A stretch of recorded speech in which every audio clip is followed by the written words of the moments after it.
begin with aloha. We end with aloha. And aloha all the way through, yeah.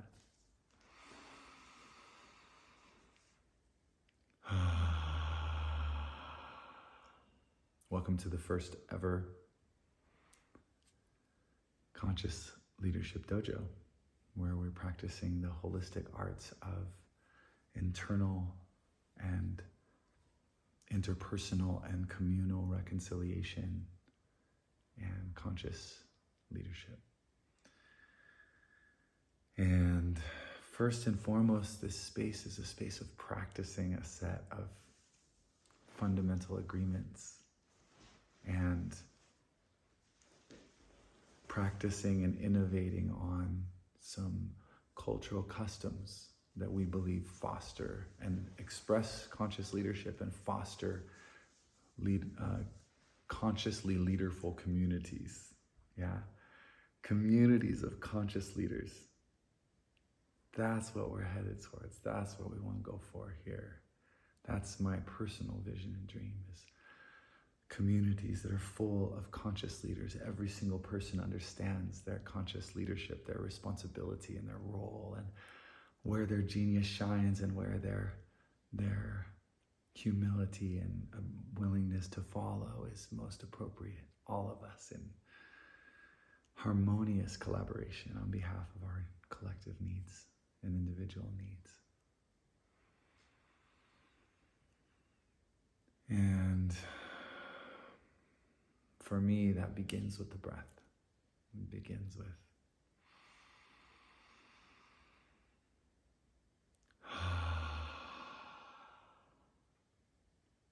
taking conscious, deep breaths.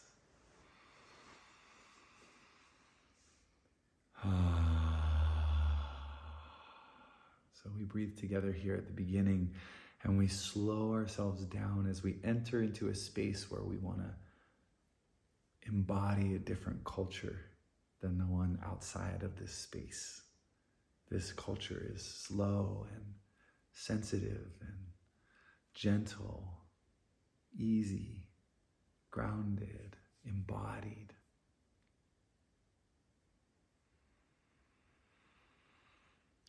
And from moment one, we're practicing together how to be more conscious of the breath that we take in through the nose.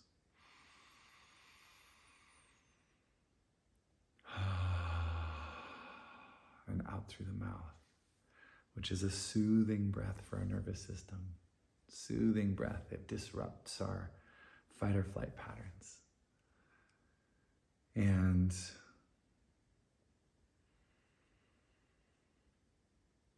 in the dojo, our emphasis is really on practicing. We'll talk about concepts together, we'll commit to a field of agreements, and we'll play with some customs, and then we practice very basic and simple ways of communicating ourselves, of being in relationship, of being present with ourselves and another person, that are fundamental to all of our capacity to navigate relationship, which is inescapable and the way of the future. Yeah, I think we're pretty collectively poor collaborators at this point in time, where we're all collaborating with vastly unjust and inequitable systems across the board. So for me, originally this space was called the Truth and Reconciliation Dojo, because with such a fractured society, with such disunity, the only way that we come together to do something wonderful is by repairing all of the fractures and mistrust and broken things that live between us, unspoken many times, or just gnawed at sometimes to the bone, but not fully, skillfully addressed and held and engaged in together. So the art of repair is an exquisite art that I think all of us can admit that we have room to grow in. right? And I'm really inspired by the 15 Commitments of Conscious Leaders book that I've been reading. And I think they break things down in a really beautiful way. And one of their terms is this notion of being above the line or below the line. And this is one of our overarching cultural sort of norms, is that we recognize what above the line and what below the line mean. And above the line is what they call conscious leadership, and what I'll call in the spirit of love. Hey, welcome. And below the line is what they call unconscious leadership, and I call in the spirit of fear. We recognize we're above the line when we feel open, when we feel curious, when we feel playful, when we feel open to learning something, when we feel generous. We're above the line when we're sensitive and listening. Trusting and open are the fundamental things. We know that feeling of trust and openness, yeah. When we're below the line and we're in fear, then we're contracted, we're tight, we're feeling threatened and defensive about whatever is happening. We want to blame somebody for something. And we're closed off. We need to be right about something or prove something. That's below the line. That's in the spirit of fear. And I think this is the fundamental distinction that we're all learning how to make together and really consider together what above the line behavior looks and feels like and what below the line behavior looks and feels like, so that we can help each other. Because there's three things that we must do when we find ourselves below the line. And the first one is that to notice that we're below the line, that we're not in our heart, that our heart is not open, that we're not fully online in our conscious leadership, that we've contracted into some defensive position. To just admit and notice that we're below the line is the first and essential step. And we're often the last person to notice when we're below the line, you know? Other people notice first, actually, if they're being honest. And so we need each other to be supported in knowing when we're below the line, when we're not in our center, when we're not in that easy, clear commitment to love. And the second step is to accept ourselves fully when we recognize that we're below the line. To not judge ourselves for being below the line and criticize ourselves, but to accept, to embrace ourselves as we are below the line. Which requires generally for us to pause. Because when I'm below the line and I'm trying to get something done from below the line, I'm going to damage that thing and probably myself in the process. So the moment we notice that we're below the line and we can admit to ourselves that we're below the line, then our first priority is to step back, to pause, to get ourselves above the line where we can act in a way that's really aligned with our most conscious leadership, our most evolved and mature being. And then after we can notice and we can accept ourselves there, then we can resource ourselves or shift. We can resource ourselves to get above the line in whatever way that is. And there are so many ways to do that. Take 5 deep breaths. Go for a jog. Masturbate. Who knows? There's 1,000 ways to get back into your good juju, into that above the line place. And so this is one fundamental notion that we get to play with and practice into here, and to feel into what those feel like. And then really sealing this space with a crystal clear agreement field about what we're committed to embodying here and in our lives in general. But we will be in a heightened state of awareness of our commitments to these 5 principles to start out with. And the 5 principles are, first and foremost, to take radical responsibility for our own experience. First and foremost commitment is that we take radical responsibility.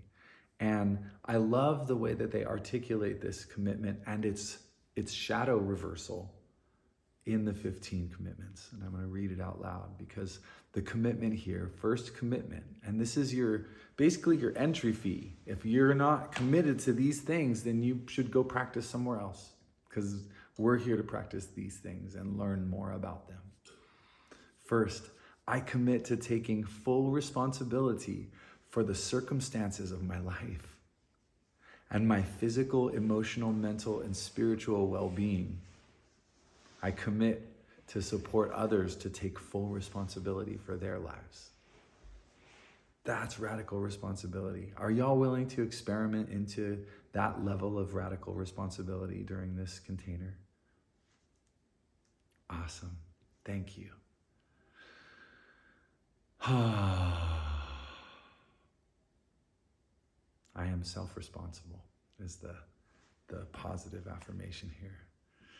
But the alternative, which we see and which is kind of a human norm in a lot of spaces, is the reversal of this commitment, which is when we're below the line, we're committed to blaming others and myself for what's wrong in the world. I'm committed to being a victim, a villain, or a hero.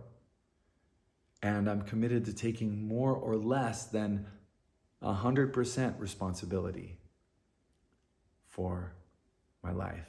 More or less. I love that term. More. We just need to take 100%, not 99 and not 102. We can only take full responsibility for ourselves. So that's commitment number 1. Can we take a breath with that? And just feel into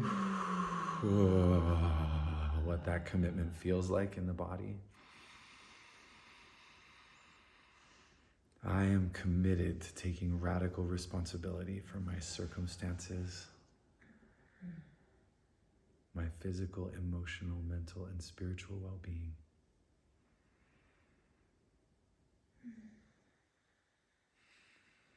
Yeah. Because that's freedom.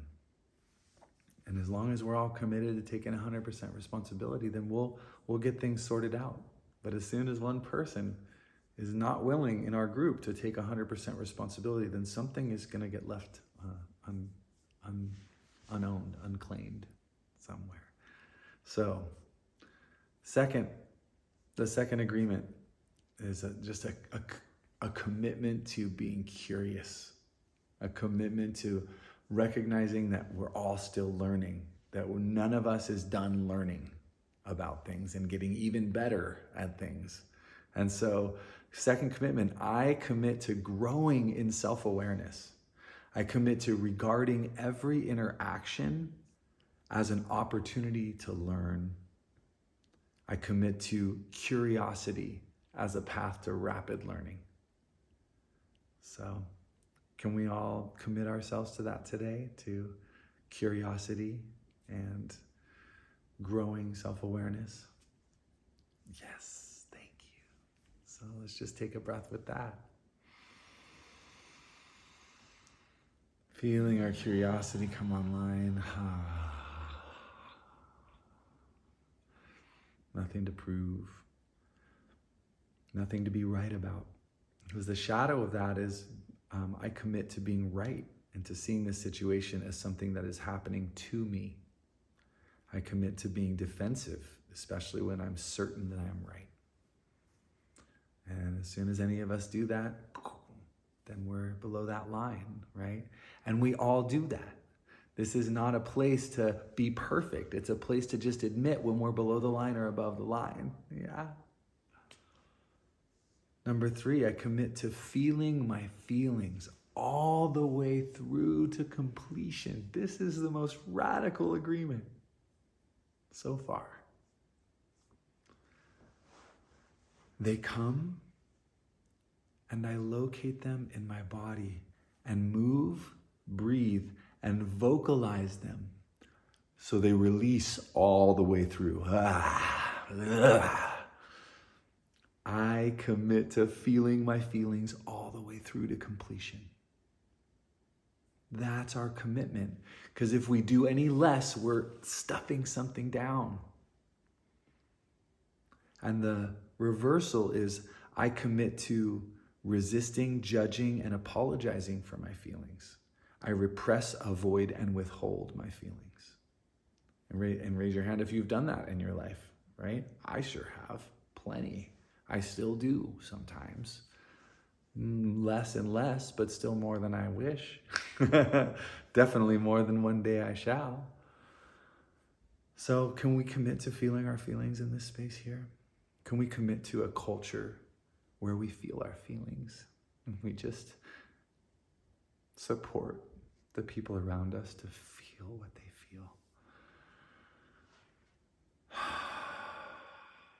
So feel that in your body. Feel into the body in this moment. Feel what it feels like to be in a culture where feeling is valued. Welcomed, honored, listened to, and actually addressed before we go to the thoughts. We hold the door open for the feelings, and then the thoughts come through, right? So, that's a pretty wild shift. Imagine living in a culture where everybody takes 100% responsibility, where everybody's committed to growth and to admitting when they're below the line and above the line and willing. And we're all committed to feeling our feelings, expressing our feelings through the body as sound and movement and breath, not as bullets and judgments and gossip. Number 4, I commit to saying what is true for me. This is the commitment to candor. Candor, I love this word, candor. Roll it around in your mouth for a moment. I commit to saying what is true for me. I commit to being a person to whom others can express themselves with candor.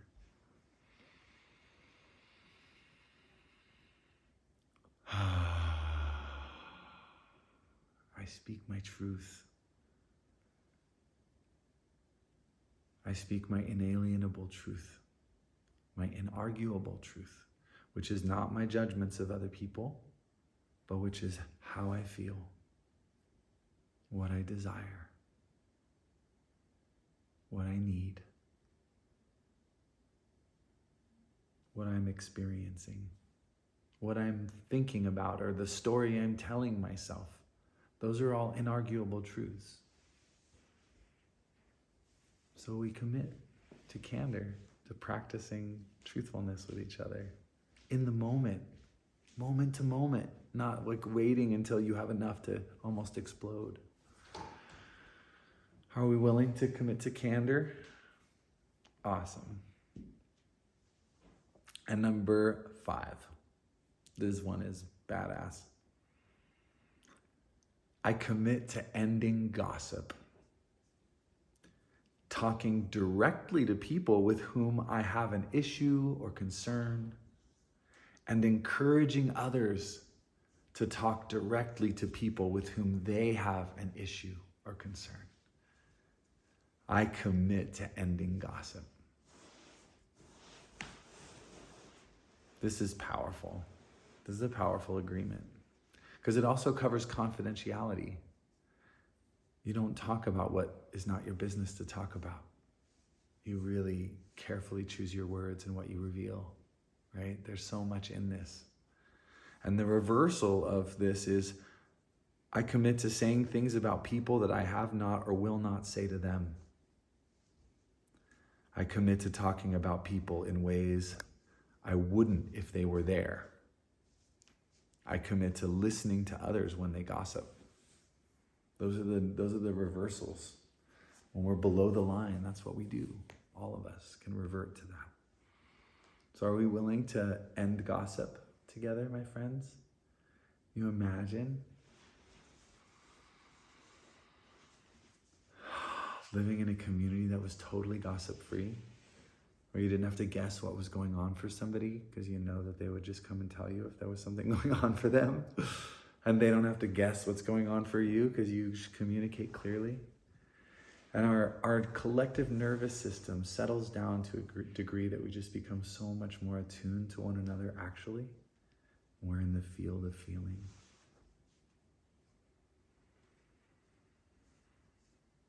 So this agreement field is essential, and we'll elaborate on it. There are more.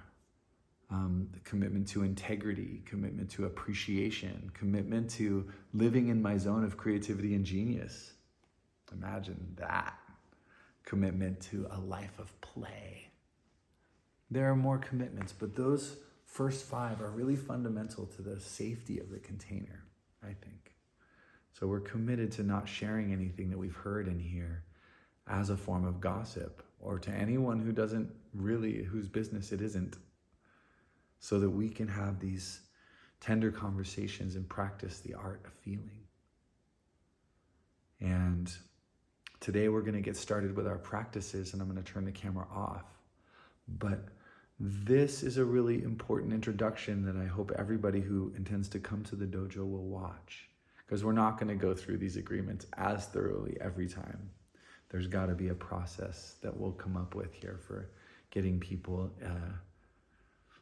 prepped with the agreement field beforehand so that we can just step into practice together. But before we do, I just want to take 5 deep breaths together if we're willing.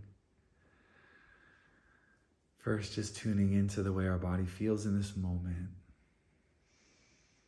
tending to our own unique breath pattern. Noticing where the breath is full and where it might be tight. Noticing how this agreement field, to step into this, to consciously accept this, to recognize that this is a challenge and also a form of grace. Just noticing how it feels, rather than just what we think about it.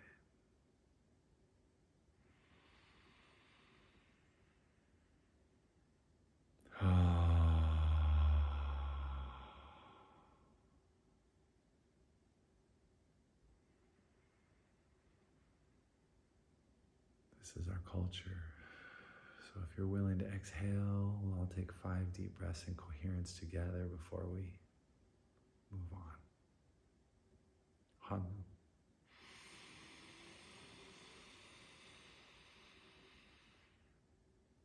Hanu.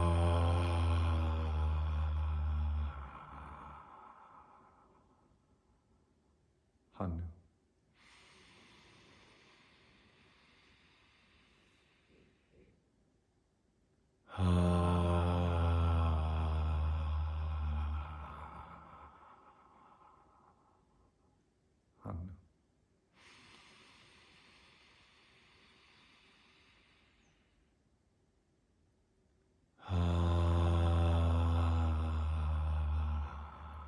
Squeezing the perineum on the inhale.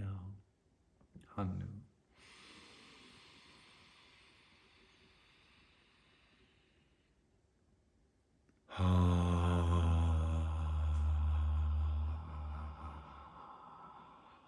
Last one, deepest one, hold at the top. Hanu. Squeeze.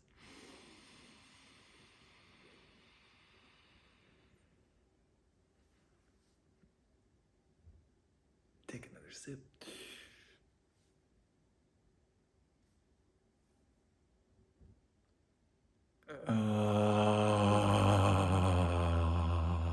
Release the PC muscle. Let it go. Let yourself be gentled by the breath. And this 5 deep breaths is a custom within this practice. It's a custom we're cultivating, custom of aloha, or what I call CPR, which is co-regulatory perineal respiration. You ever heard me say that before? Co-regulatory perineal respiration. We're co-regulating through a breath that includes the gentle squeezing and releasing of our anus. Because our anus is one of the places in our body that is the most reliable litmus of our relaxedness. So we connect at the root, which adds a dimension to our ability to pucker and relax, to recognize tension and go with the tension. Don't fight it, draw it in more, and then release it. To not push against tension, but to actually work with it in our practice. And so what I'd like to do is just invite each person in the room to get a chance to practice that with someone. That was what we're going to do next here. But that's one of our customs, is this practice of regulating the nervous system. Because if I, again, am dysregulated, if I'm below the line, if I have a hyper-activated nervous system, then my first responsibility is to soothe my nervous system. And if others want to participate with me, I can invite that. And if they don't, then I need to go take care of my nervous system. And the breath is the fundamental unit of nervous system tending. Yeah. So this practice, again, is just first and last a practice of staying connected to the breath. Today we're going to practice feeling our feelings and just making a simple distinction. We're going to practice listening to one another deeply and reflecting back for one another in words, in posture.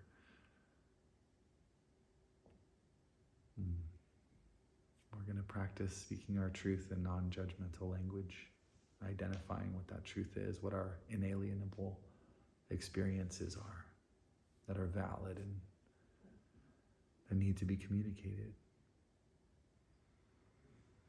And we'll do some version of that at each dojo. People will bring conflicts in their lives, anything that's alive, that's up, that's tense, to unpack from this perspective of I am radically personally responsible. I have room to grow here. I'm going to feel all of my feelings, and I'm going to speak my truth and connect with what is really true for me, deeper than my judgments and stories. And I'm going to make sure and not gossip about it. So simple. So these practices guide us into very practical, or these principles guide us into very practical practices that we're going to do now. And sometimes we'll be up on our feet, sometimes we'll be on the floor, sometimes we'll be on our hands and knees. Heaven only knows where it goes. But every time we have an opportunity to just strengthen a muscle that all of us need strengthening at this time. And we're going to do our best to make it fun and have a blast with it, even though everybody lying down falling asleep right now.